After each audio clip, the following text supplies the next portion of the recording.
الأصدقاء الأعزاء، الصديقات العزيزات في كل مكان، مرحبا. في هذا الفيديو سوف أحاول تناول وضع قسد والمحنة التي تعيشها قوات سوريا الديمقراطية، وهي تراقب الأوضاع عن كثب. آه، ووصلتني يعني بعض المعلومات سألت عنها يعني، وهذه المعلومات بعد السؤال عنها والتحري والتدقيق تبين لي أنه يعني نسبة كبيرة منها صحيحة. وعلى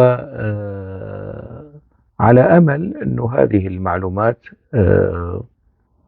يعني رأيي الشخصي أتمنى أنه ما تكون صحيحة، أتمنى، لكن آه، كمتابع ومراقب سأضع هذه المعلومات التي وردتني في متناول الرأي العام الكردي والعربي والسوري يعني بشكل عام، مع الحديث عن بعض التفاصيل الأخرى. من هذه التفاصيل يعني المحنة الإنسانية وحركة النزوح وما تعرض له الكرد في حلب وفي مناطق عفرين، أولا وأخيرا يتحمل مسؤولية ذلك حزب العمال الكردستاني، لأنه زج بأكراد سوريا في معارك لم تكن معاركهم، في خنادق لم تكن خنادقهم، واستعدى على الكرد السوريين الكثير من أصحاب العقليات العنصرية والفاشية في المعارضة السورية. وبالتالي لا يعني صحيح نحن ننتقد الانتهاكات والجرائم اللاحقة بالكرد في الأيام الأخيرة، وهي يعني حلقات في سلسلة من انتهاكات وجرائم سابقة، لكن المسؤول الأول والأبرز والاستراتيجي هو حزب العمال الكردستاني. وما زال هذا الحزب يود يعني لتحسين أوضاع موقفه وعلاقاته مع النظام السوري ومع النظام الإيراني، يود الزج بقسد في معارك يعني آه، لكن حتى الآن يبدو لي حتى الآن أنه هنالك مؤشرات داخل قسد ترفض أوامر وتعليمات أو لا تستجيب لأوامر وتعليمات جميل بارق حتى اللحظة. يعني أنا لا أعلم غدا ماذا يحدث، ربما يحدث انقلاب داخل قسد يطيح بمظلوم عبدي، أنا لا أعلم، لكن ما يصلني س يعني أحاول أن أشاركه، يعني أشارك هذه المعلومات معكم. المهم، يبدو أنه جميل بايك وقيادة حزب العمال الكردستاني منزعجة جدا من التطورات الحاصلة في سوريا وسيطرة قوات المعارضة على حلب وعلى حمص، وهي في طريقها على حماة، وهي في طريقها للسيطرة على حمص. هذا الانزعاج ومنشأ هذا الانزعاج انه الانتصارات او اتساع مناطق سيطرة القوى المعارضة السورية يعني بالضرورة سيطرة واتساع رقعة النفوذ التركي، وبالتالي هذا يزعج إيران، يزعج إيران وأذرع إيران، الحشد الشعبي، الفصائل، الميليشيات الطائفية المسلحة، ومن ضمنهم حزب العمال الكردستاني. بكل ثقة بكل تأكيد يمكنني أن أدرج حزب العمال الكردستاني على ضمن هذه الميليشيات الداعمة لإيران، الداعمة للنظام السوري. قبل احتلال حلب يعني ويعني كان الأمور تسير بهذا الاتجاه. وحزب العمال الكردستاني كان لديه قوات عسكرية، والفيديوهات الأنفاق يعني أكدت ذلك. له قوات عسكرية في حلب، في الأشرفية، في الشيخ مقصود، وفي مناطق أخرى في حلب، وأيضا في منطقة تل رفعت. تلك القوات وبأوامر من جميل بايك ومن حزب العمال الكردستاني، قسد أرسلت حملة عسكرية أخرى، المزيد من التعزيزات ومن القوات إلى حلب. النظام السوري فتح لهم الطريق وأعطاهم المجال، كما فعل في 2012-2013 عندما سحب قواته من مناطق الجزيرة ومن الشمال السوري لكي يعني يدير حزب العمال الكردستاني السلطة هناك.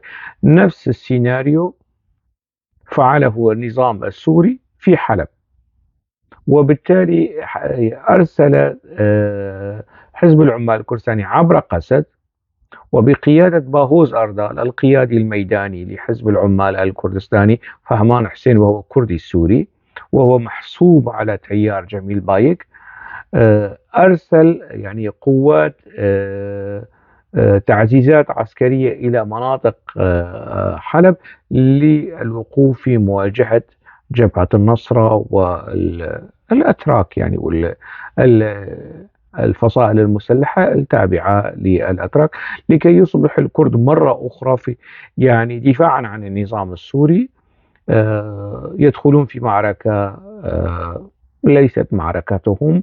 وأنتم يمكن بعض قبل سيطرة المعارضة على حلب وتحريرها من النظام السوري، تداول النشطاء صورة لمقاتلة بن قسد ومن خلفها مطار حلب، وكانوا يعني كانوا في نية قسد أن يغيروا اسم المطار إلى مطار عبد الله أوجلان الدولي. يعني كان هنالك طموح أو حلم بهذا الاتجاه، ويعني المعنويات كانت مرتفعة. طبعا هذا الكلام قبل السيطرة الكاملة للفصائل المعارضة على حلب. أنا أتحدث عن معلومات يعني سبقت القصة، هي قصة التحرير واستكمال السيطرة على حلب. لكن يعني اكتشف باغوز أردال الفخ اللي يعني أو بعض قيادات قسد اكتشفوا أنه الموضوع يعني أخطر مما يتصورون. يعني أي تصادم مع هذا الزحف الهائل، ويعني يعني اتخاذ يعني اعتبار قسد كخط دفاع عن النظام السوري داخل حلب، وانتحار هو انتحار. طبعا اكتشف باهوس أردال حول المصيبة هناك، يعني انسحبوا مش بس من حلب، من تل رفعت ومن كل الأماكن اللي كانوا بيسيطروا عليها انسحاب مريع. طبعا هذا خلق صدمة لدى النظام السوري كمان، انه نحن سلمناكم المنطقة وانتم انسحبتوا. فصار النظام السوري يحمل قسد المسؤولية، لأنه النظام السوري كان يعول على قسد في الدفاع واستمرار الدفاع عن حلب، والنظام يروح يتولى الدفاع عن مناطق أخرى بهذه الطريقة. يعني تفاجأ الكثير من الشبيحة ومن أنصار النظام السوري داخل حلب اختفاء وتبخر الجيش الأسدي، لأنه بالفعل كان هنالك اتفاق مع قسد يعني تكون قسد هو المدافعة عن مدينة حلب. وكان يعني في حال استمرت قسد بالالتزام بهاي الأوامر والاتفاق اللي صار بين جميل بايك والنظام السوري وقسد أداة تنفيذية. لا يعني حدثت كوارث، يعني لا حتى أبيدت يعني قوات قسد.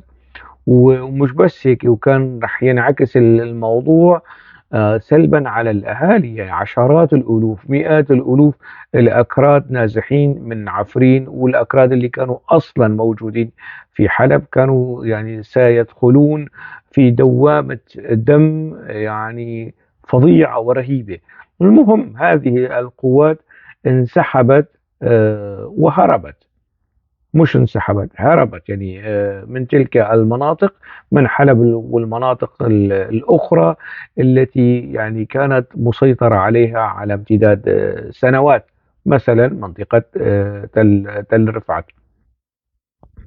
بعد انسحاب والعودة والمقاتلين اللي يعني تكتيك قصد كيف كان انه على اساس يجيبوا الاهالي وبممرات امنه من من حلب إلى الرقة والطبقة. الكثير من المقاتلين يعني مروا، يعني جرى التعامل معهم على أنهم مدنيين وخرجوا من تلك المناطق. يعني قوافل النازحين سبق حزب العمال الكردستاني أن اعتمد هذا التكتيك في مسألة عفرين. النازحين اللي اجوا لمنطقة الشهبة أو لمناطق أخرى وكذا وتم إجلاء المدنيين، حزب العمال الكردستاني استخدم هذه المسألة لإخفاء أو لتهريب أو لإنقاذ كوادره وقياداته العسكرية، استثمار المدنيين كغطاء أو تغطية إنسانية لتحقيق أغراض عسكرية. هذا ما سواه حزب العمال الكردستاني ب 2018، وكرر هذه العملية في 2024 إلى هذه الدرجة، يعني من السقوط والحضيض الأخلاقي الذي سقط فيه حزب العمال الكردستاني، استثمار المدنيين لتمرير أو لتحقيق غايات عسكرية. بعد يعني الانسحاب والخسارة التي مني بها حزب العمال الكردستاني في حلب وفي تل رفعت والانسحابات، صار نوع من الخلافات بين قيادات قسد، جناح جميل بايك وجناح مظلوم عبدي. ويعني وخاصة الكوادر التركية الموجودة داخل قسد، موجودين في الطبقة، موجودين في الرقة، موجودين في الحسكة، موجودين في القامشلي، وحتى منطقة المالكية ديرك. الكوادر الكردية التركية اتهمت الكوادر الكردية السورية بالجبن، وانه انتم ليش ما دافعتوا، انتم ليش ما قاتلتوا، انتم ليش انسحبتوا، وانه لم تقاوموا، ويعني اوصاف شنيعه كالتها كوادر تركيه داخل قسد للكوادر الكرديه السوريه.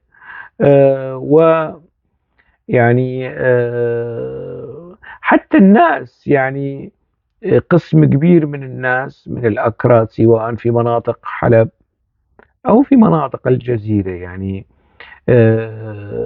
يعني اكتشفوا الخدعة أنه دائما جميل بايك وحزب العمال الكردستاني يضع الناس، يضع الكرد السوريين في وجه المدفع لتعزيز موقفه مع الإيرانيين، أو يعني عدم إثارة غضب الإيرانيين.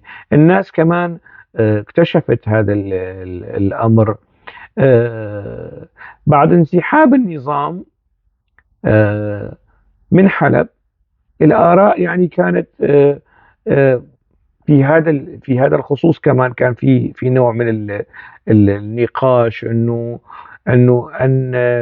نطالع الناس من حلب ومن مناطق الشهبة، يعني ضرورة إجلاء المهجرين من المنطقة في تلك اللحظة، في تلك اللحظات، وباهوز أردال كان يعني قائد هذه الحملة، قائد حملة التعزيزات، وبده يقاتل الجولاني وجبهة النصرة والفصائل التركية. باهوز أردال يعني باعتينه جميل بايك، باعتينه هنيك لحتى يصفى، حتى يقتل يعني.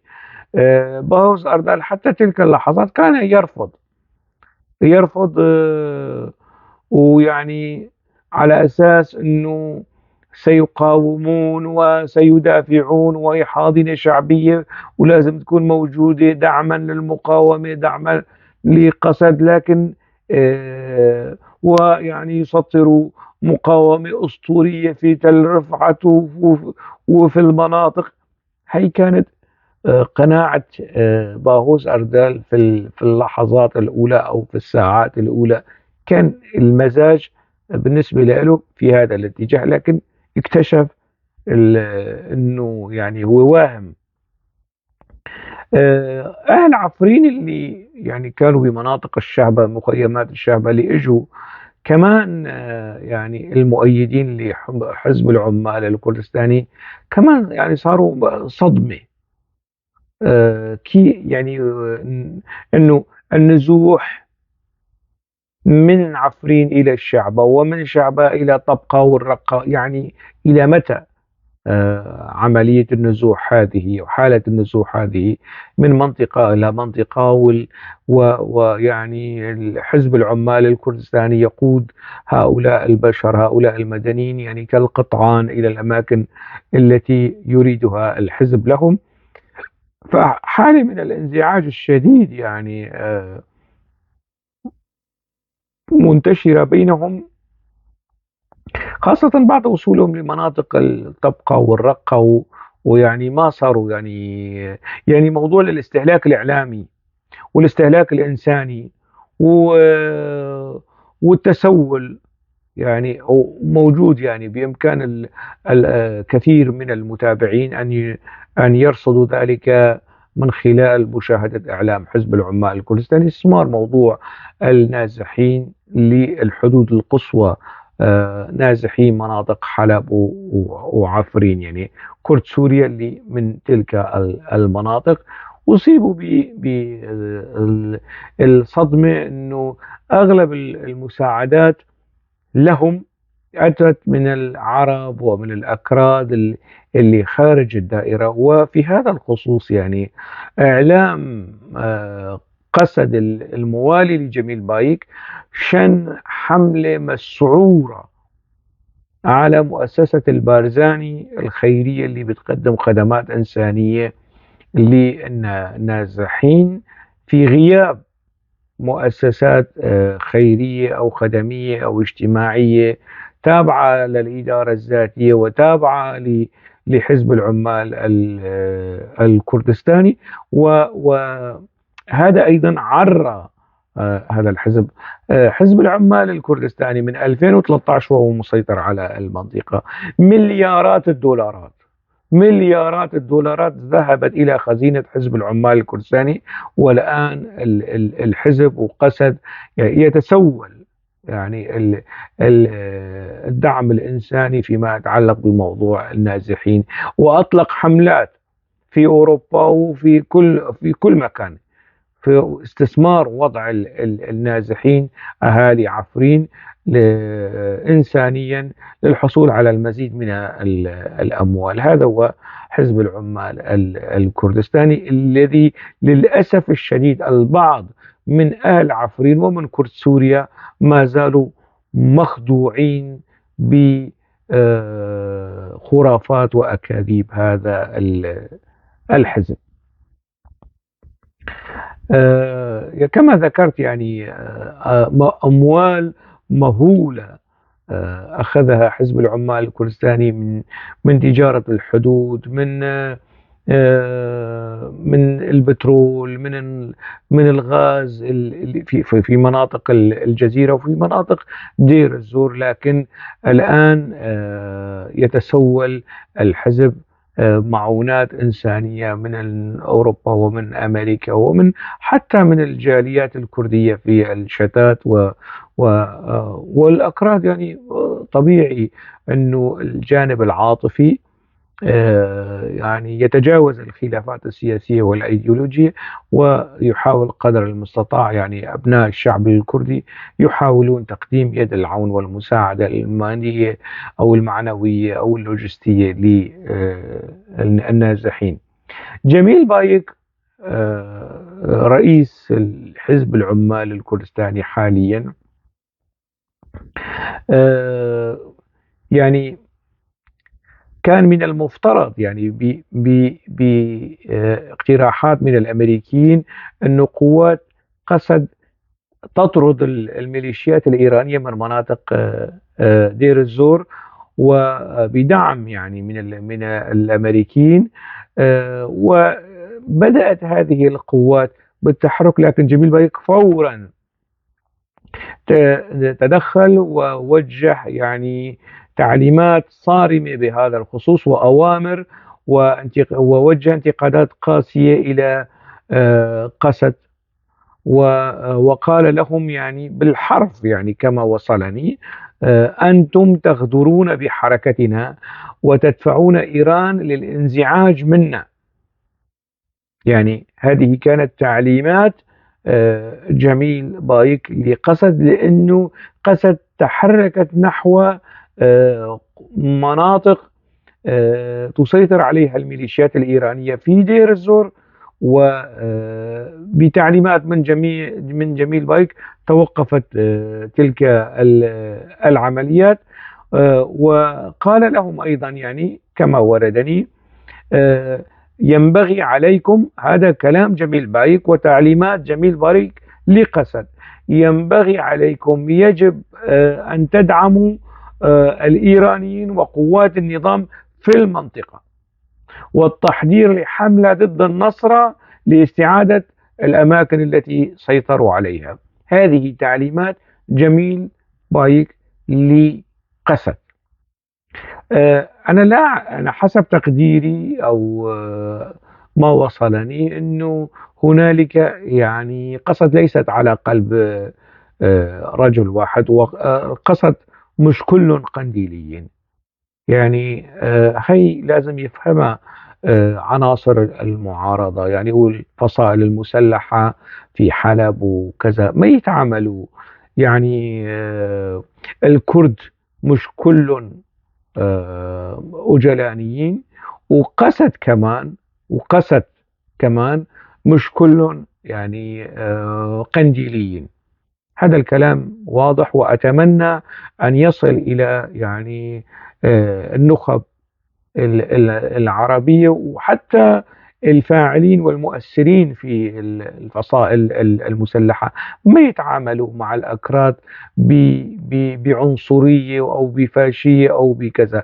يعني حتى إذا أسروا مقاتلين، يعني وقع مقاتلين من قسد في الأسر، يتبين يعني التركي، المقاتل التركي الأجنبي التركي فورا يصار تسليمه إلى الأتراك. هي أنا أقولها صراحة، يعني المقاتل التركي الذي يؤسر يسلم للأتراك، والأتراك يعني هو باعتباره مواطنا تركيا سيتعامل معه كمقاتل من مقاتلي حزب العمال الكردستاني، وهو حكما مقاتل من مقاتلي حزب العمال الكردستاني. المقاتل التركي داخل قسد، هذا يعني أما المقاتلين السوريين، الكرد السوريين، العرب السوريين، السريان السوريين الموجودين ضمن قسد، يعني أتمنى أنه أن لا يتم التعامل معهم بشكل وحشي أو دموي أو خارج أطر الإنسانية في التعامل مع أسرى الحروب. يعني هذلون مساكين مغرر بهم، يعني مغرر بهم وموجهون ومسيرون وليسوا مخيرين. يعني فهذا يعني املي في انه ما يصير ضحايا في اي تماس ما بين قسد وفصائل المعارضه. اتمنى ان الامور تسير نحو تسويه والآن اللحظات التاريخية، وذكرت أنه على قسد أن تتحرر من حزب العمال الكردستاني. حزب العمال الكردستاني سيودي بقسد والكرد السوريين إلى الهاوية. 13 سنة وأنا أنتقد وأحاول فك هذا الارتباط المسموم بين حزب العمال الكردستاني وحزب الاتحاد الديمقراطي وقصد كل التكوينات هي. 13 سنة وأنا مستميت في انتقاداتي ودعواتي للوصول إلى هذه المرحلة، والنتائج الكارثية الوخيمة لعلاقة قسد مع حزب العمال الكردستاني تظهر يوما بعد آخر. فهذه كانت يعني أوامر من جميل بايك، وأوامر صارمة، يعني أنه ينبغي أن أنتم، وصفهم، أنتم تغدرون بحركتنا وتدفعون إيران للغضب أو الانزعاج منا، وطالبهم بدعم الإيرانيين وقوات النظام السوري في المنطقة والتحضير لحملة ضد جبهة النصرة لاستعادة المناطق. جميل بايك يعني يمارس ضغوط شديدة على قسد للتخندق أو الحلول مكان النظام السوري في الدفاع عن النظام السوري والدفاع عن إيران داخل سوريا، وكلامي واضح. بالرغم من أن الأمريكيين ومنذ يعني من سنوات يعني طلبوا من قسد العمل معهم للسيطرة على البوكمال والميادين، وصولا إلى مخيم الركبان، لكن دائما جميل بايك والكوادر التركية الموجودة داخل قسد كانوا يقفون حائلا دون تحقيق هذه الاتفاقات مع الأمريكيين، ويجبرون الكوادر الكردية السورية على عدم قبول، من ضمنهم يعني مظلوم عبده، على عدم قبول السيطرة على البوكمال والميادين. ليش؟ لأنه السيطرة على هذه المناطق، مرور أي مقاتل من الميليشيات الشيعية سيكون خلاص، يعني سيكون تحت سمع وبصر قسد. ووجود الأمريكيين وبدعم من قسد يفترض أنه يعني الحدود هي وخطوط الإمداد تكون مقفلة أمام الإيرانيين وأمام الميليشيات. دائما يعني الأمريكيين كانوا حريصين أنه هذه المنطقة تماما، الشريط الحدودي تماما يكون تحت سيطرة قسد وبدعم أمريكي. لكن جميل بايك دائما يعني حاول أنه يترك منفذ أو المعبر أو الكوريدور الذي يصل العراق بسوريا لمرور الميليشيات الطائفية الإرهابية من العراق إلى داخل سوريا، ومن سوريا إلى داخل العراق. ودائما يعني الحجج أنه عدم إثارة نعرات كردية عربية أو عرقية أو طائفية، فكانوا يتحججوا أمام الأمريكيين بهذه الحجج. لكن الأوامر كانت من جميل بايك. حتى أنه الإعلام الموجود، يعني وكالة هوار نيوز، قناة اليوم، شو كمان، يعني الإعلام التابع لحزب الاتحاد الديمقراطي، الإدارة الذاتية، أغلب يعني الإعلام اللي بيتحكم بالمزاج العام أو يحاول أن يصدر صورة مشوهة خاضع لكوادر كردية تركية، يعني خاضع لإدارة مباشرة من جناح جميل بايك في حزب العمال الكردستاني، ويعني يصار إلى توجيه تعليمات أنه أن برامج أو مقالات رأي يعني تهول يعني من تقسيم سوريا وإقامة كيان كردي، لأنه حزب العمال الكردستاني عنده حساسية في الموضوع، يعني يتهمونه بالانفصالية، ومش مش يعني ضد تشكيل كيان كردي في سوريا أو في العراق أو في تركيا. هاد هاي اللي النخب العربية مش حابة تعرفها. ومثلا في أكراد إيران، كوادر كردية إيرانية موجودة في روجافا، في قسد، بيكتبوا هيك شغلات على التليجرام، في الصحافة والإعلام التابع لحزب العمال الكردستاني، على أساس أنه هنالك مؤامرة كونية، الإنجليز والأمريكان والأوروبيين ضد حزب العمال الكردستاني في المنطقة، وبيربطوا هاي المسائل انه جبهة النصرة والفصائل المدعومة من تركيا جزء من المؤامرة الامريكية الصهيونية الاسرائيلية على مين؟ على حزب العمال الكردستاني. فبيهاجموا اسرائيل وبيهاجموا امريكا وبيهاجموا بريطانيا من الخزعبلات اللي بيكرروها، سواء في البرامج او في مقالات الرأي او في يعني في الاعلام. في شخص يعني حسب ما وردني اسمه، يعني اسمه هيوا زاغروس، موجود في روجافا، بيكتب هيك شغلات خزعبلاتية. ويعني هذا الشخص غير محبوب حتى ضمن قسد، يعني غير مرغوب فيه، لكن مفروض من جميل بايك في تلك المناطق، وبيكتب هيك مقالات سخيفة وتافهة. وأكيد هلا عم يسمعني هو وكل الجماعة الموجودين داخل قسد، من الجناح الأمريكي والجناح القنديلي، من جناح جميل بايك وباغوس أردال كمان وضعه قلق حاليا.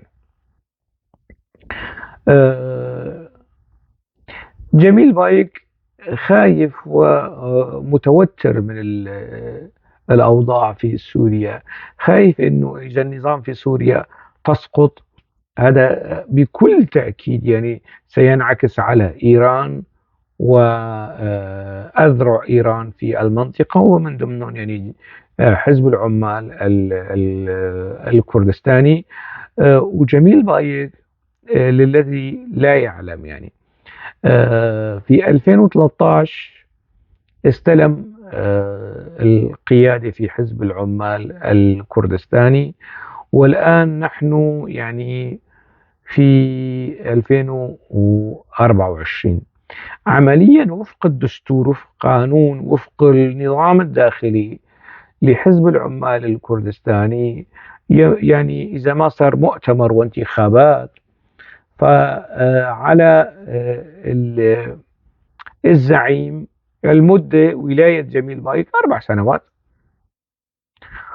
ومن 2013 4 سنوات 2017 ما صار يعني مؤتمر استثنائي أو مؤتمر طارئ أو مؤتمر عادي لكي يعاد انتخاب جميل بايك مرة أخرى، بمعنى أنه يفترض في 2017 يتخلى عن مهامه الدستورية القانونية في قيادة حزب العمال الكردستاني.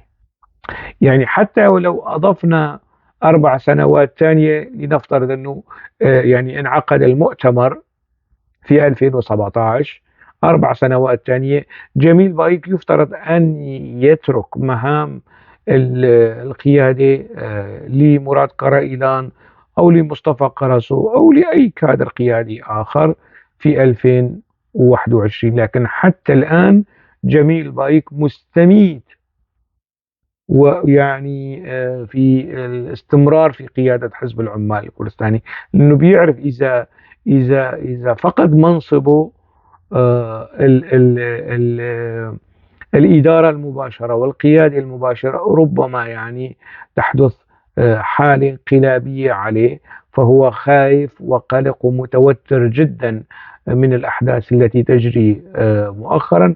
وحتى ضمن التنظيم، يعني الجناح مؤيد لأوجلان والجناح مؤيد لجميل بايك، هنالك خلافات داخل الحزب سواء يعني ما هو متعلق منها في الشأن التركي ومساعي تركيا لحل القضية الكردية والتفاهمات بين الحكومة وبين أوجلان، وجناح آخر يدفع بكرد سوريا أو يحاول الزج بهم ويعني يمارس الضغط على قسد لكي يبقى هذا الكيان مواليا لقنديل ومدافعا عن المصالح الإيرانية في سوريا.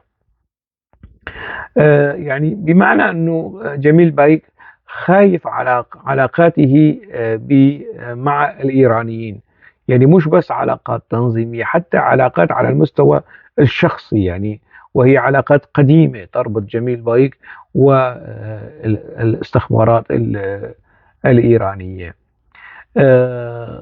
حسب ما وصلني أنه باهوس أردال أيضا من قبل الكوادر الكردية التركية يعني يصار إلى شيطنته مثل مظلوم عبدي.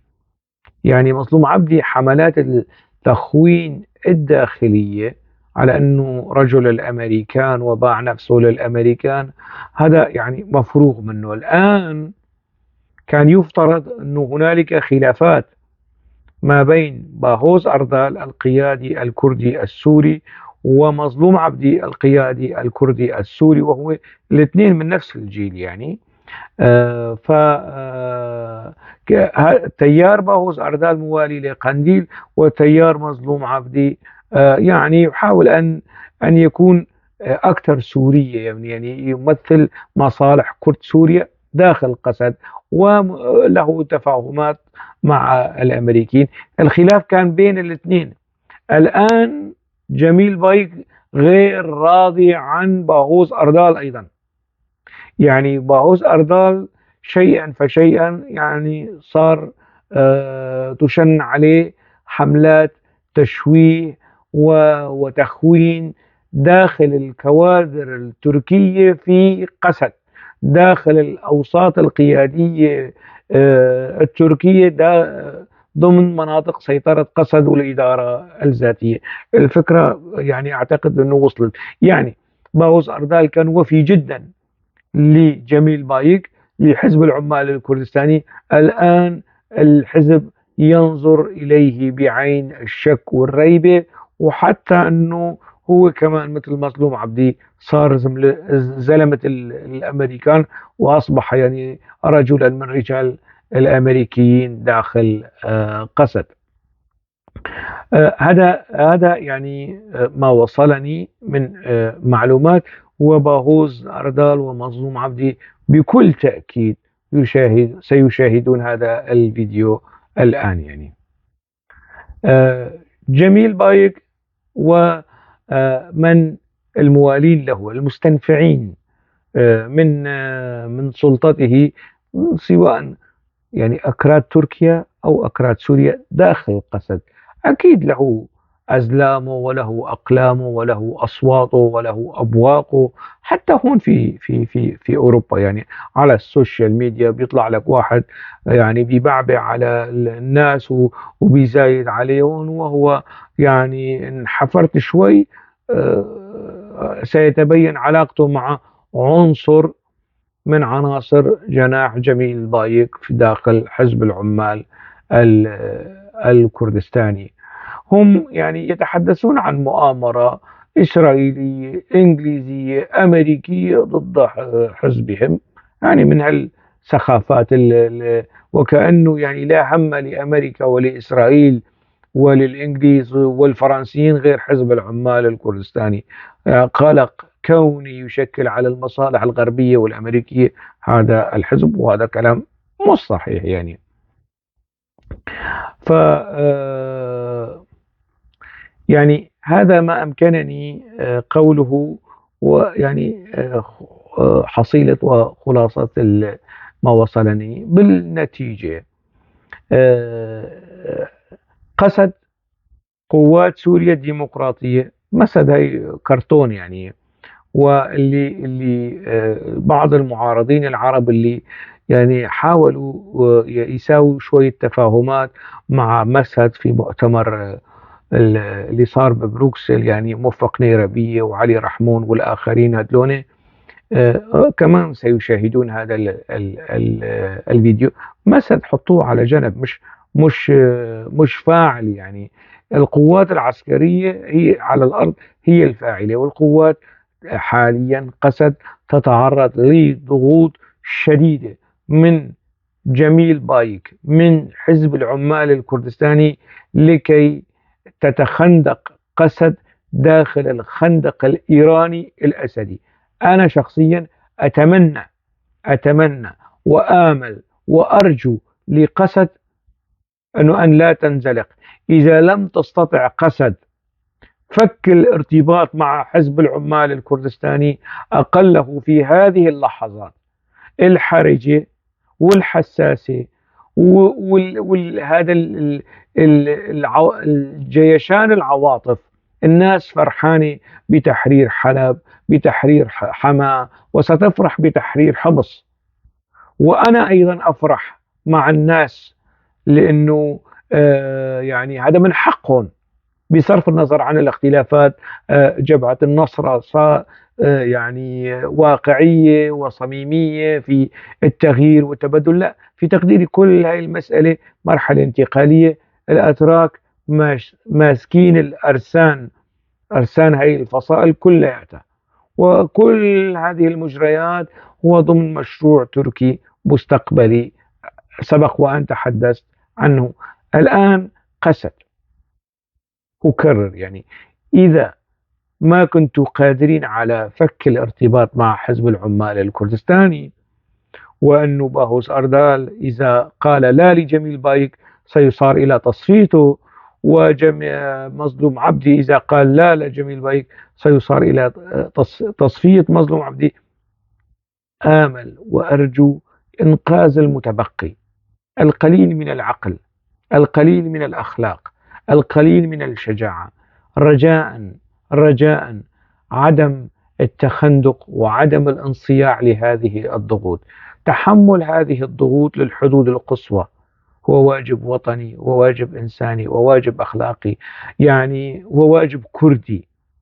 يعني كيف يمكن أن يرضى ضمير باهوس أردال ومصدوم عبدي وكل هذه القيادات أن يقبلوا بأن يزج كرد سوريا في المحرقة؟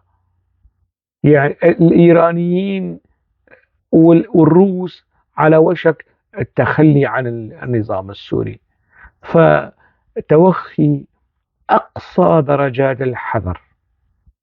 يعني ورأيي إذا شئتم رأيي، في تقديري الآن يمكن لقسد أن تلعب دورا تاريخيا بمواجهة النظام السوري، والمشاركة في إسقاط النظام إذا يعني الموضوع صار توسع والاتجاه نحو دمشق. المشاركة في إسقاط هذا، تصبح قسد شريكة في إسقاط هذا النظام، لأنه هذا النظام لم يستجب لكل تنازلات، لكل نداءات قسد. فإذا لم تشارك في مساعي إسقاط هذا النظام، أقله لا تتخندق وتبقى في منطقة يعني محايدة، ولا ترضخ لضغوطات جميل بايك رجل الاستخبارات الإيرانية. وهذا صار واضح بالنسبة لي، وأتمنى أن يكون واضحا بالنسبة للكرد والعرب والسريان الموجودين داخل قسد. أكرر أيضا يعني رجائي وأملي في الفصائل المسلحة التي سيطرت على عفرين، التي سيطرت على حلب. كونوا رحيمين. إذا كنتم إسلاميين وتؤمنون بمبادئ وعقيدة الدين الإسلامي الحنيف، لا تتعاملوا مع الأكراد على أنهم قردة وخنازير وملاحدة وعلى الذبح من السخافات والتفاهات هي التي لا تمت بأي آصرة لا بالإسلام ولا بالقيم ال الإنسانية. يعني حاولوا أن تكونوا سوريين، حاولوا أن تكونوا إنسانيين، والسلطة الآن هي سلطتكم. يعني ماذا أنتم فاعلون؟ يعني هل ستقترفون المذابح بحق العلويين وبحق الأكراد وبحق الدروز وبحق الشيعة؟ هذه كارثة، وهذا سيجر، يعني في حال انزلق البعض نحو هيك مسالك سيجر يعني الكثير بحار من الدماء، يعني بين أبناء الشعب السوري، كردا وعربا، مسيحيين ومسلمين، شيعة ودروز وإسماعيلية وسنة. أتمنى أنه كل المحتوى البيانات والتطمينات والفيديوهات هي أن تكون حقيقة، وليس فقط لكسب رضا الغرب ولإقناع الغرب. لا، أنت تتعامل مع المسيحي باحترام لأنه هذا واجبك، أنت تتعامل مع الكردي باحترام لأنه هذا واجبك الوطني بوصفك سلطة، مش أنه ترضى عنك ألمانيا أو فرنسا أو بريطانيا أو أمريكا أنه لا أنت مش متطرف ومتسامح وهيك. لا، تعاملك مع مواطنين بلدك، شركائك بالوطن، بالاحترام، بالقانون، بالأخلاق، هذا واجب، وليس لزوم البروباغندا والاستهلاك واسترضاء المجتمع الدولي. هذا ما أمكنني قوله في هذا الفيديو، وأتمنى أن تكون هذه المعلومات التي وصلتني غير صحيحة، وأنه جميل بايك لا يمارس ضغوطات، وأنه قست قوات سوريا الديمقراطية مستقلة وغير خاضعة لأوامر وتوجيهات وتعليمات وإهانات وشتائم جميل بايك. على أمل اللقاء في موضوع آخر، دمتم بخير.